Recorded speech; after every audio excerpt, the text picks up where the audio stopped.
आबे आबे कहता यारबा सखी हो घरे धक धक करता करे जा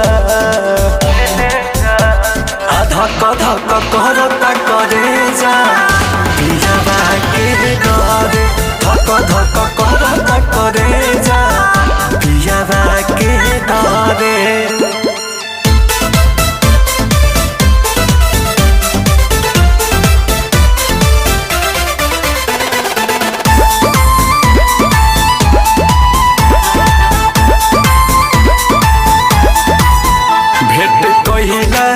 बिना बाटे छन तहियारबा पियाबा पूछी त कैसे कहब हगियारबा।